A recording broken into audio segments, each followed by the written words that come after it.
ఎప్పటికప్పుడు తాజా వార్తలను అందిస్తున్న D6 న్యూస్ కు స్వాగతం.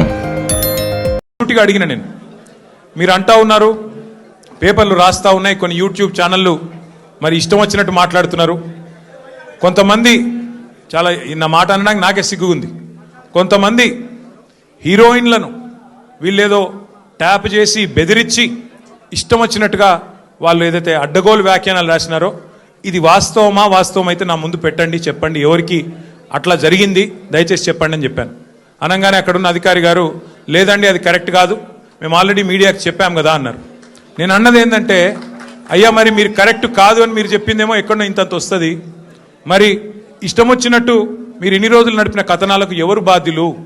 మా కుటుంబాలకు మాకు కలిగిన క్షోభకు మా వ్యక్తిత్వ హననానికి ఎవరు బాధ్యులు? ఈ లీకులు మీరు నిరోధించలేరని అడిగిన. ముందుగా మీడియాకి నేను ఒక అప్పీల్ చేస్తూ ఉన్నా, దయచేసి ఈ ప్రభుత్వం లీకు వీరుల ప్రభుత్వం, వీళ్ళు కేవలం లీకుల మీద ఆధారపడి నడిచే ప్రభుత్వం. ఈ ప్రభుత్వం ఇచ్చే అడ్డగోలు లీకులను దయచేసి మీడియా కూడా మీరు ఇష్టానుసారంగా ప్రచురించకండి, దానిలో వాస్తవం ఎంత అవాస్తవం ఎంత ఒకసారి దయచేసి చెక్ చేసుకోండి అని చెప్పి నా ప్రార్థన.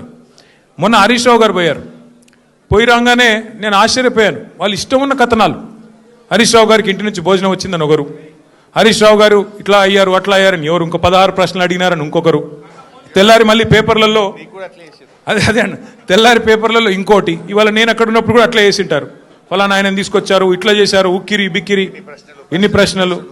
అంటే ఇది దయచేసి బాధ్యత గల మీడియా సంస్థలతో నా ప్రార్థన. 2 ఏళ్ళు అయిపోయింది, ఈ కాలక్షేపం జరగాల్సినంత జరిగింది, ప్రజలకు కూడా మీరు అందించాల్సినంత వినోదం అందించినారు.